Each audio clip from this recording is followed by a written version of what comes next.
அனைவருக்கும் வணக்கம். இன்றைக்கான கேள்வி என்ன அப்படின்னு பார்க்கும்போது, அகங்காரம் அடிபடும் போது சந்தோஷப்பட முடியுமா? சந்தோஷப்பட்டால் என்ன நன்மை? அப்படிங்கிறது கேள்வி. ஸோ அது இது எப்படின்னா, திருவள்ளுவர் சொல்லுவார் இல்லையா? இடுக்கண் வருங்கால் நகுக அப்படின்னு. இப்ப நகுக அப்படின்னா சிரித்தல், சந்தோஷப்படுது. இடுக்கண் அப்படின்னா கஷ்டம். கஷ்டம் எது வருது? அகங்காரம் அடிபடும் போது தானே கஷ்டம் வரும். ஸோ அகங்காரம் சாட்டிஸ்ஃபைடு ஆகும்போது நமக்கு இன்பம் தான் வரும். ஸோ அப்ப அகங்காரம் அடிபடும் போது பட முடியுமா? இடுக்கண் வருங்கால் நகுக, நம்மால் அப்படி இருக்க முடியுமா? அப்படிங்கிறதுதான் கேள்வி. ஸோ இந்த கேள்விக்கு பதில் எல்லாம் சரியா தான் சொல்லியிருந்தேங்க. என்னுடைய பதில் அப்படிங்கும்போது, முதல்ல அகங்காரத்தை புரிஞ்சுக்கணும். ஸோ இந்த அகங்காரம் ஞானதேவர் தெளிவா எக்ஸ்பிளைன் பண்ணியிருப்பார். அது டைரக்டா வெளிப்பட்டு உன்னை தாக்காது. அது மறைந்து நின்று தாக்கும் ஒரு மர்மம், எதிரி.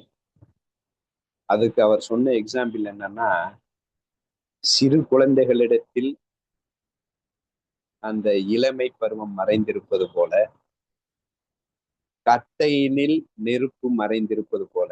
கட்டை, அதாவது பெட்ரோல் இருக்கு. பெட்ரோலை தொட்டோம்னா ஜில்லுன்னு இருக்கும். ஆனா அது மொத்தமுமே நெருப்பு. நெருப்பு எந்த அளவுக்கு தன்னை மறைத்து பதுங்கி குளிர்ச்சியாக வைத்திருக்கிறது நம்மை ஏமாற்றுவதற்காக. அப்ப அதை நெருப்பு என்று சொன்னால் யார் நம்புவார்கள்? அவ்வளவு ஈஸியா நம்ப முடியாது. நெருப்புன்னா சுடும், கொளுத்திரும், கொன்றும், காலி பண்ணிரும். இது நான் தொட்டுக்கிட்டு தானே இருக்கேன், எனக்கு ஜில்லுன்னு தானே இருக்கு. அப்ப இது எப்படி எனக்கு நெருப்பு என்று சொல்ல முடியும் அப்படின்னு நாம் வாதிடுவோம். இததான் எக்ஸாம்பிளாவே சொல்றாரு. அகங்காரம்னா என்ன அப்படின்னு ஞானதேவர் சொல்லிட்டு வர்ற எக்ஸாம்பிள் என்னன்னா, கட்டையில் நெருப்பு மறைந்திருப்பது போல, சிறு பிள்ளைகளிடத்தில் இளமை பருவம் மறைந்திருப்பது போல, விதையில் மரம் மறைந்திருப்பது போல, கண்டிப்பாக நம்மில் அகங்காரம் மறைந்திருக்கிறது. அங்கதான் நமக்கு பிரச்சனையே. நேரடியா நான் உன்னை கஷ்டப்படுத்த போறேன் அப்படின்னு நான் வச்சுக்கோங்க, கண்டுபிடிச்சிடலாம். நம்மளால தெளிவா மறைஞ்சிருவான். ஸோ அந்த மறைந்திருக்கும் அந்த எதிரி சூப்பரா வெளிப்படும் இடம் எதுவென்றால், ரெண்டு இடத்துல அவன் வெளிப்படுவான். ரெண்டு இடத்துலயும் நம்ம ஷார்ப்பா இருந்துட்டோம்னு வச்சுக்கோங்களேன், அவனை ஈஸியா கண்டுபிடிச்சு தூக்கிடலாம். அந்த எதிரி தானா வெளிவர்ற இடம். ஏன்னா எவ்வளவுதான் மறைஞ்சிருந்தாலும் அனைத்தையும் ஆட்டி படைக்கும் நம் கண்ணனும் ஞானதேவரும் இருக்கும்போது எதிரி ஏமாத்திரம். அப்ப எதிரி எப்போதெல்லாம் வெளிப்படுவான் என்றால், நான் மிகவும் சந்தோஷமாக இருக்கும் போதும் ஏதாவது விஷயத்தை வைத்து, ஒரு புகழாலோ, பணத்தாலோ, கம்ஃபர்ட் லிவிங்னாலோ, அப்ப எனக்கு அங்கீகாரம் கிடைப்பதனாலோ, வெற்றி பெற்றதினாலோ அந்த விஷயத்தை வைத்து சூப்பரா ஒரு சந்தோஷம் வரும். நம்மால் வெளியே வந்துருவான். அப்ப நம்மளே சொல்லுவோம்ல, இப்ப ஜெயிச்சுட்டான்ட்டு பைத்தியம் மாதிரி படுறான். உள்ளு காலத்தெல்லாம் அகண்டப்படுத்தி தெலுங்குல சொல்லுவாங்க, உடம்பு காலெல்லாம் தெரியாம லூசா விழுந்துட்டு இருக்கா. அகங்காரம் வெளி வந்துருது. அப்போ சந்தோஷத்தில், அந்த விஷயத்தில் வெற்றியில், ஒரு விஷயத்தை அனுபவிக்கும் போதோ, விஷயம் எனக்கு கிடைக்கும் போதோ, புகழ் கிடைக்கும் போதோ சூப்பரா ஒரு சந்தோஷம் வரும். அப்ப அகங்காரம் வெளிப்பட்டுருவான். நம்ம மறைந்திருக்கிறது எதுக்கு? இதுக்கு தானே. தம்மால் வெளிவந்துடும். அடுத்து துக்கப்படும் போது மெயினா அகங்காரத்தோட வேலை இன்னொரு இடத்துல சொல்றாரு, பெரிய வேலை. அதான் மறைந்திருக்கிறான்னு சொல்றான்ல, அவனை குழப்பிட்டு இருப்பான். இத பண்ணாதே அப்படின்னா நம்ம தெளிஞ்சிருவோம்.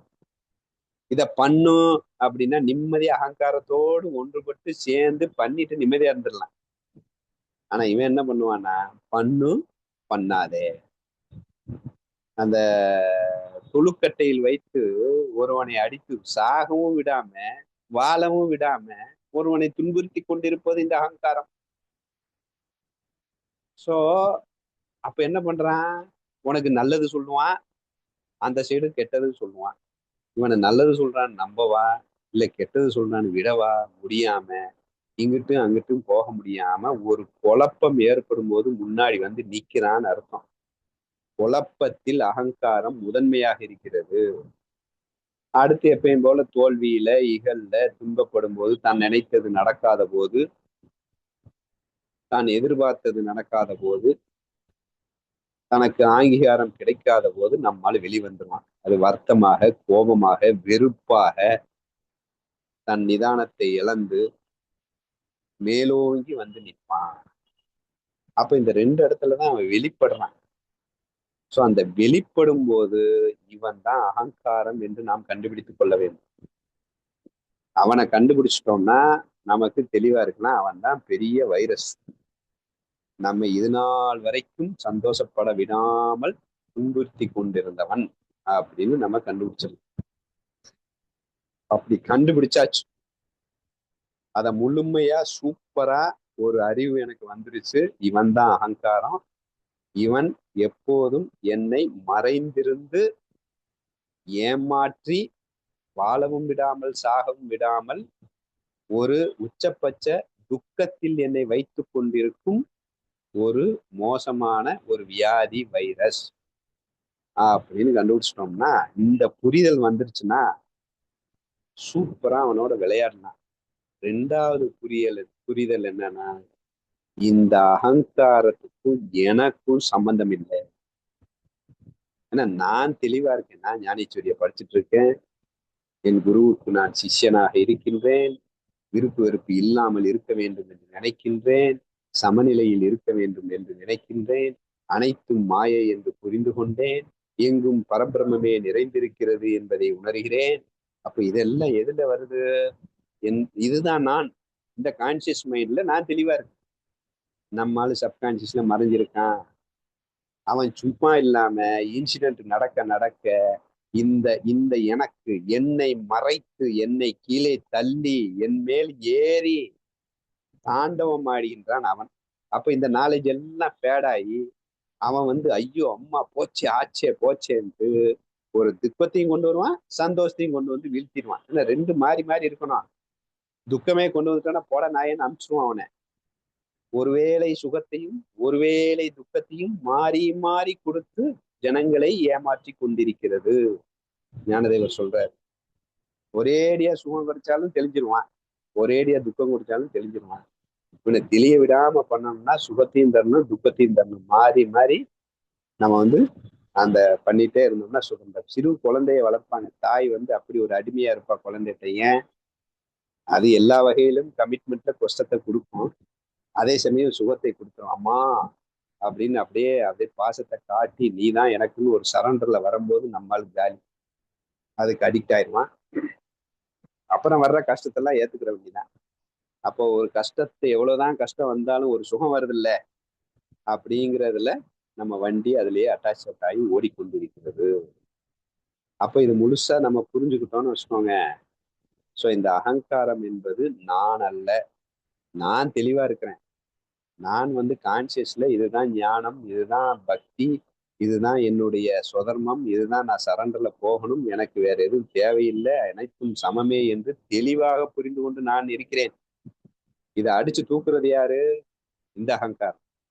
இதுல அடிச்சு தூக்கும்போது நமக்கு என்ன புரிதல்னா, எனக்கு ஒரு கஷ்டம் வந்துச்சுன்னா, எனக்கே கஷ்டம் வந்துச்சுன்னா அதோட ஒட்ட வச்சிருவான் அவன். ஓஹோ, கஷ்டம் எனக்கல்ல அகங்காரத்துக்கு, வேதனை எனக்கல்ல அகங்காரத்துக்கு, சந்தோஷம் எனக்கல்ல அகங்காரத்துக்கு. அவன் சந்தோஷப்பட்ட அடுத்த கஷ்டத்துக்கு தயாராவான்னு அர்த்தம். சரியா? அப்போ சந்தோஷம் எனக்கு இல்லை, அது அகங்காரம். அப்ப அகங்காரமும் நான் வேற வேற, அதற்கும் எனக்கும் சம்பந்தம் இல்லை. அகங்காரம் என் சப்கான்சியஸ்ல இருக்கு, என் கான்சியஸ்ல நான் தெளிவா ஞானத்துல இருக்கேன். ஆனா இந்த சப்கான்சியஸ் என்ன பண்ணும்? ஏன்னா ஒரு 100 அகங்காரம் இருக்கலாம், 100 பிறவி, ஒவ்வொரு பிறவிலையும் ஒரு அகங்காரம் இருக்கும். அப்ப அத்தனை அகங்காரமும் அதுக்கு இன்சிடென்ட் வரும்போது தானா துள்ளி குதிக்கும். அதுல அறியாமை இருக்கும், சோம்பேறித்தனம் இருக்கு, அகங்காரம் பெறது எல்லாம் கலந்திருப்பது. சோ அது தானா சர்வு சர்வு சர்வு வெளிப்பட்டு வரும்போது அதற்கும் எனக்கும் சம்பந்தம் அல்ல, அது நான் அல்ல, அது படுகின்ற துன்பம் அதுக்கு அதுக்கு எனக்கும் சம்பந்தம் இல்லை அப்படின்னு பூரணமாக ஒரு தெளிவு இருக்க வேண்டும். கொஞ்சம் கஷ்டம்தான், ஆனா அதான் உண்மை. இப்போ உதாரணத்துக்கு என் பக்கத்துல உட்கார்றவன் வந்து கஷ்டப்படுறான், ஒரு தப்பு பண்ணிட்டு கஷ்டப்பட்டுட்டு இருக்கானா, நான் அப்படி எப்படி பார்ப்பேன்? பரிதாபமா பார்ப்பேன், ஒரு கோமாளியா பார்ப்பேன். ஏன்டா இப்படி இருக்கானே அப்படின்னு. ஆனா அவன் படுற கஷ்டம் என்ன எந்த விதத்திலையும் பாதிக்காது. ஏன்னா நான் வேற அவன் வேற தெளிவா இருக்கோம் இல்லையா? அந்த மாதிரிதான் அகங்காரம் வேற நான் வேற. நான் கான்சியஸ்ல என் குருவை கையை பிடித்துக் கொண்டு அவருடன் நான் கொண்டு சென்று கொண்டிருக்கின்றேன். எனக்கு ஞானதேவர் இருக்கிறான். ஆனா சப்கான்சியஸ் அது ஆயிரத்துக்கு இருக்கும். என்ன இருக்குன்னு யாருக்கு தெரியும்? அதை கணக்குல எடுக்கிறதுக்குலாம் எனக்கு என்ன வேலை இருக்கு? அது அழுவும், கதரும், சந்தோஷப்படும், புலம்பும், என்ன வேணா பண்ணும். அதற்கும் எனக்கும் சம்பந்தம் இல்லை. அதை சாட்சியாக வேடிக்கையும் பார்க்கலாம், அதை நினைத்து சந்தோஷமும் படலாம். இப்போ உதாரணத்துக்கு நம்ம பார்த்தோம்னா, இந்த ரெண்டு வீட்டுக்காரங்க சண்டை போடுவாங்க. பக்கத்து வீட்டுல ரெண்டு வீட்டுக்காரங்க சண்டை போட்டா சந்தோஷமா பார்ப்போம் அந்த சண்டைய, சாட்சியாக இருந்து. அதேதான் நமக்குள்ள சண்டை நடக்கும். ஏன்னா உள்ள 100 பிறவி இருக்கா, ஒரு பிறவி இது சரிங்கும், இன்னொரு பிறவி அது தப்புங்கும், ரெண்டு குழம்பிட்டே இருக்கும். அதுக்கு எதுக்கு எனக்கு சம்பந்தம் இருக்கு? எனக்கு தான் தெளிவான ரூட்டு தெரியுமே கான்சியஸ்ல. நான் தான் அவர் கையை பிடிச்சிட்டேன் இல்ல அப்படின்னு ஒரு தெளிவு. நான் வேற, அகங்காரம் வேற. அகங்காரம் படும் கஷ்டம் எனக்கல்ல, அது அகங்காரத்துக்கு அப்படின்னு ஒரு ஃபீல் வரணும். சோ கஷ்டம் எனக்கல்ல, நான் தெளிவாக தான் இருக்கிறேன், அது அகங்காரத்துக்கு தான் கஷ்டம் அப்படிங்கிற ஒரு தெளிவு நமக்கு வந்துருச்சுன்னா இந்த கேள்விக்கு உண்டான பதில் தெளிவாக அந்த அகங்காரம் அடிபடும் போது சந்தோஷப்படலாம். ஏன்னா அவன் அழியிறான்ல. ஒரு அசுரன் அழியும் போது சந்தோஷம் தானே படணும். தீபாவளி ஏன் கொண்டாடுறோம்? ஒரு அசுரன் அழிந்து விட்டான், கொண்டாடு. அதே மாதிரி எனக்குள்ளே அசுரன் அடி வாங்கும் போது, கதரும் போது நான் எளிதாக அதை சந்தோஷப்பட்டு கொண்டாடி கொள்ளலாம். இது தேவையா? அததான் வந்து பட்டினத்தார் சொல்றாரு, படுமனமே படு, நீ தானே துள்ளுன, நீ தானே அந்த பக்கத்துல இருக்கணும்னு சொல்லுவான், நீ தானே ரொம்ப துள்ளுன, படு அப்படின்னு சொல்ற மாதிரி தன்னை சொல்றாரு, படுமனமே படு, நீ தானே பண்ண, படு அப்படின்னா. எனக்கு அதுக்கு சம்மந்தம் இல்லை, நாங்க தெளிவா தான் வண்டியை பிடிச்சிட்டு போயிருக்கோம். சப்கான்சியஸ் ஹார்ட் பீட் ரைஸ் பண்ணிட்டே இருக்கு, மூச்சு காத்து உள்ள போய்கிட்டே இருக்கு, நான் உங்களுக்கு சின்ன சாப்பாட்டை அது ஜீர்ணிச்சுட்டு தான் இருக்கு, அதெல்லாம் நான் கண்டுக்கிறதே இல்லையே. அதே மாதிரிதான் இன்னொரு ரெண்டு ப்ராசஸ் வரும், அது சுகமாகவோ துக்கமாகவோ ஏதோ ஒரு ப்ராசஸ் வரும். அதை கண்டுக்கிறாம அதுக்கு எனக்கு சம்மந்தம் இல்லப்பா, என் ப்ராசஸ் சரியாதான் இருக்கும், ஒட்டினாதான் எனக்கு பிரச்சனை அப்படின்னு ஒரு தெளிவு இருந்தால் கண்டிப்பாக அகங்காரம் அடிபடும் போது சந்தோஷப்படலாம். பொதுவாவே வந்து நான்லாம் வந்து அகங்காரத்தை மிரட்டிருக்கேன். பொதுவா இவன் என்ன பெரிய திமிரு பிடிச்சிருக்கு, நம்ம காலடியில இருக்காம மேல வந்துடுறானே. சில இடத்துல அவன் ஸ்ட்ராங்கா இருந்தா நிம்மதியை விட்டுட்டு சந்தோஷப்பட வேண்டியது. இப்ப வந்து நாக்குக்கு அடிமை அப்படின்னு சில பேர் இருப்பாங்க. நமக்கு அது அந்த சின்ன வயசுலயே இல்லை. அது அதுவே ஒரு ஈகோவான்னு தெரியும், கான்சியஸ்ல ஒரு ஈகோவான்னு தெரியும்.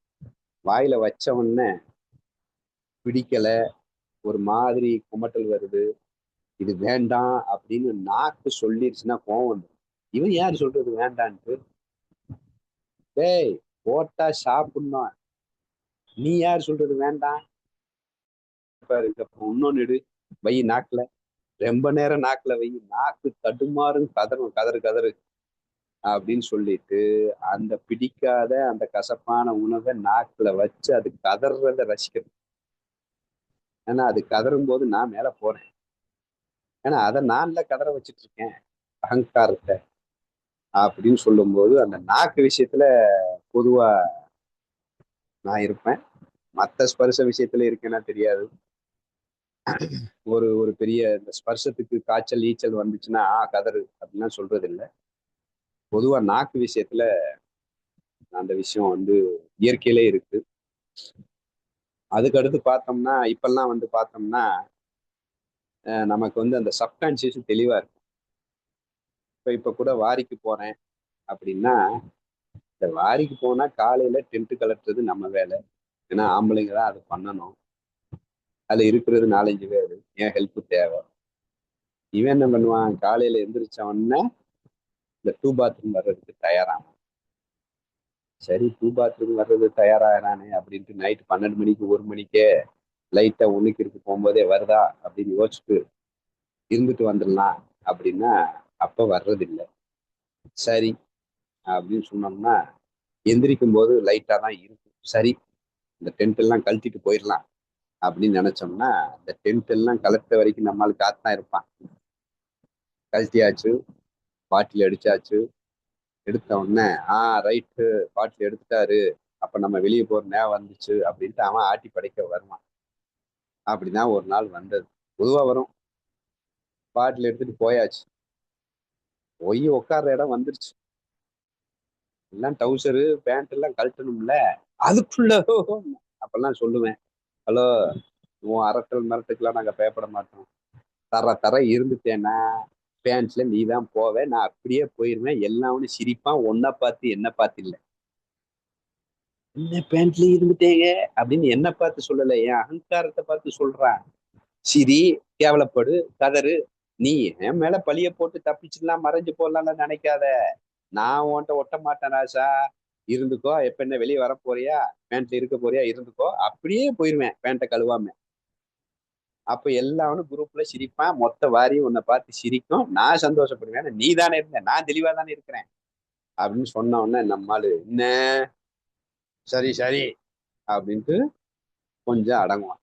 ரெண்டே மிரட்டல், டேய் எனக்கு ஒண்ணு இல்ல, உன் மிரட்டல் ரூட்டெல்லாம் இங்க வேலை பார்க்காது. அது கேவலம் நீ தான் பட போற. அதுல ஏதாவது வியாதி நான் அப்படியே டவுசர் போட்டு போயிருவேன். அது கிருமி அரிப்பு வந்துன்னா நீ தான் கஷ்டப்படுவ. நீ அகங்காரம் உடம்புல ஒட்டி கொண்டு இருக்கிறது. நான் சரின்ட்டு போயிட்டே இருப்பேன். உன் அரட்டல் மரட்டுக்கெல்லாம் முடியாது அப்படின்ட்டு என்கிட்டயே நானும் பேசுவேன். பொதுவா நிறைய இடத்துல அப்படி பேசும்போது அது அடங்கி, நான் சிரிச்சுட்டு மாவனை இப்படி அடங்கி இரு, மீறி போனாலும் படு, படு மனமே படு, எனக்கு என்ன, நீ வந்துட்டா நாங்க அடுத்தே பயந்துருவோமா அப்படின்னு ஃபீல கொண்டு வருவது உண்டு. அடுத்து எப்பயாவது லைட்டா குழப்பம், திடீர்னு ஏதாவது குழப்பம், என்ன இப்படி நடக்குது அப்படின்னு, ஆமா இவனுக்கு வேற வேலை இல்லை ஆரம்பிச்சுனா, இவன் பெரிய வீர வில்லாடி வீரன், நான் நம்பர் போல, எதுக்கு எடுத்தாலும் பயந்துட்டு யோசிச்சுக்கிட்டு இருப்பான். வா வா நம்ம தூங்குவோம், கான்சியஸ் மைண்ட்ல நீ தூங்குடா, அவன் கனவுல ஏதாவது பண்ணி தொலையிட்டான், இவனுக்கே நம்ம இடம் கொடுக்கணும், அவன் குழம்பிட்டு இருப்பான், பெரிய அறிவாளி விஞ்ஞானி. ஊனா எல்லாத்தையும் ஏன் நடக்குது அது நடக்குது, இவர் பெரிய கண்ணை, ஏன் நடக்குது எது நடக்குதுன்னு யோசிச்சு கிழிக்கிறாரு அப்படின்னு என் மனம் குழம்போது அகங்காரம் தானே. இந்த அகங்காரத்துக்கு வேற இல்லை, வேற வேலை இல்லை, இவனை பத்தி தெரியாதா, இவன் நினைச்சது ஏதாவது நடந்திருக்கா, இந்த லூசு பையன் நினைச்சது ஏதாவது நடந்திருக்கா, அதான் நான் கேள்வி கேட்பேன். பயங்கரமா பிளான் பண்ணுவான், இது நடந்தா அதான், ஆமா நீ நினைச்சதெல்லாம் நடந்து புடுங்கிருச்சு, இனிமே இப்ப நீ இன்னைக்கு பிளான் பண்ற, நாளைக்கு கிழிக்க போகுது, போடா போடா நீ வேணா குழம்பு, நம்ம தூங்குவோம் அப்படின்னா அது பாட்டு குழம்பிட்டு இருக்கு, இந்த சைடு நம்ம தூங்கிடலாம். அப்போ அந்த அகங்காரத்தை போடு ஒட்டாமல், அது நான் அல்ல, நீ படுற கஷ்டம் உனக்கு, நீ படுற வேதனை உனக்கு, அவமானம் உனக்கு, துன்பம் உனக்கு, இதுல நான் ஏன்டா ஒட்டி அந்த தூக்கி, இந்த மூட்டை தூக்கி போகின்றவனின் மூட்டை, சூப்பரா சொல்றாரு ஞானதேவர். பிரகிருதியினால் ஏற்பட்ட குண சம்பந்தத்தை தன்மேல் தூக்கி கொண்டு, மூட்டை தூக்கிட்டு போறான், அவன் மூட்டையை தூக்கி என் தலையில வச்ச என் கழுத்து இருக்கப்படுவது போல, அகங்காரத்தில் படும் துன்பங்கள் எல்லாம் என் தலையிலே தூக்கி வச்சு நான் ஏன் கஷ்டப்படணும். படட்டும், நான் வேற அது வேற, அது படட்டும் அப்படின்னு அதை பார்த்து அதோடு ஒட்டாமல், அதான் இதுல சொன்ன மாதிரி சந்தோஷப்பட்டு சிரிச்சுக்கலாம். என்ன கோமாளித்தனம் பண்றான் பாரு, வேணும்பா அவனே வேண்டாம்மா, பெரிய கோமாளித்தனம் எல்லாம் நடக்கும். வேணும்னு சொல்றது அவன் தான், வேண்டாம் சொல்றது அவன் தான், சாப்பிட சொல்றது அவன் தான், ஏன்டா சாப்பிட்டேன்னு கேள்வி சொல்றது அவன் தான். அதான் சாப்பிட்டு சாப்பிட்டு சாப்பிடுறான், சாப்பிட்டோன்னா வயிற்று வலிக்கு, யார் சாப்பிட சொன்னது, ஒரு பிறவி சாப்பிட்டுச்சு. ஏன்னா அகங்காரம் ஒருத்தர் இருந்தா சரி, இன்னொரு பிறவி ரொம்ப அறிவாளி மாதிரி கேள்வி கேட்பான், யார் சாப்பிட சொன்னது, நமக்கு தான் சாப்பிட்டா ஆகாதுன்னு தெரியுமில்ல, இப்படி சாப்பிட்டு அவஸ்தப்படணுமா, லூசு பையில சாப்பிட்டது நீ, அப்ப நீயே இப்படி சொன்னா என்ன அர்த்தம், என்னமும் பண்ணி தொலைங்க, உங்களுக்கு எல்லாம் இடம் கொடுத்துட்டு இருக்க முடியாது அப்படிங்கிற ஒரு ஃபீல் வந்துருச்சுன்னா, அதை பார்த்து அந்த சந்தோஷப்படும் நிலைக்கு வந்துட்டோம் அப்படின்னா ஆட்டோமேட்டிக்கா அகங்காரம் சூப்பரா நம்ம கீழே வந்துடும். பயப்படுவேன், சார் வரலாமா, நீங்க சொன்னீங்க வேணா ஆட்டுங்க, இந்த கைத்திலாட்டு பொம்மை இருக்குல்ல, நான் பொம்மையா இருந்துக்கிறேன், நீங்க வேணா ஆட்டுங்க, ஏன்னா நான் பண்ணாதான் நீங்க எல்லாம் என்ன மதிக்கிறதே இல்லையே அப்படின்னு நம்ம கீழே வந்து விடுவான். ஸோ அகங்காரம் நம்ம காலு கீழே வந்துருச்சுன்னா சூப்பரா இருக்கும். அவன் பாஸா இருந்தாதான் மோசமான boss. First best servant, worst boss best servant யாரு, இந்த ஈகோ. ஸோ அதனால அந்த ஈகோவை செர்வெண்ட் ஆக்கிட்டோம்னா, செர்வெண்ட்னு உள்ள கண்டுக்கலன்னா தானே கீழே வந்துடும். அவனுக்கு பெரிய பலமே அவனை கண்டு நம்ம அந்த குடுகுடுப்புக்காரன் வந்து பயந்து ஓடுவானுங்க சின்ன குழந்தைல, அதுதான் அவனுக்கு கெத்து.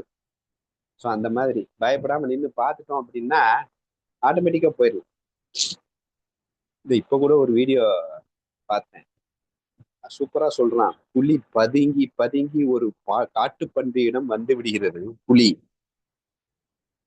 காட்டுப்பன்றி கிட்டத்தட்ட ஒரு 20 மீட்டர் தான் டிஸ்டன்ஸ் இருக்கு, நல்லா பதுங்கி பக்கத்துல வருது. சூப்பரா அந்த சீனு. காட்டுப்பன்றி பார்த்தது புலிய, பார்த்துட்டு ஒண்ணுமே பண்ணல, கொஞ்ச நேரம் பார்த்துட்டு எப்பயும் போல கீழே ஏதோ சாப்பிட ஆரம்பிச்சிச்சு. ஓடலன்னு புலி அப்படியே நின்றுச்சு, பாயல. மறுபடியும் மெதுவா நடந்து போகுது, ஓடல. திரும்பி பார்க்குது, புலியை நன்றாக பார்த்தது, மறுபடியும் அங்கேயே நிக்குது, அங்கேயே மேயுது. புலி வந்து பாயல. அவன் இங்க கமெண்டேட்டர் எக்ஸ்பிளைன் பண்றான் ஒவ்வொரு ஸ்டெப்பையும் எப்படி பதுங்குதுன்ட்டு. அவன் ஏதோ சைக்காலஜி சொல்லிட்டு வரும்போது இந்த சைக்காலஜி சூப்பரா சொல்றான். புலி பலம் வாய்ந்தது, இந்த காட்டுப்பன்றி எதிர்க்க தயாராகிவிட்டது, ஓட தயாராகவில்லை. வரட்டும் பார்த்துக்கலான்ட்டு துணிந்து விட்டது இந்த காட்டுப்பன்றி. அதை உணர்ந்தது இந்த புலி. ஆதலால் புலி அடங்கியது. ஏன்டா அடங்கியதுன்னா, கண்டிப்பாக போட்டி போட்டா புலி வந்து கண்டிப்பா ஜெயிச்சிரும், பன்றியை கொன்றும், இது உண்மை. ஆனா அதுல என்ன சொல்றான் அவன், போட்டி போட்டா புலி கொன்றும் எல்லாம் உண்மைதான்.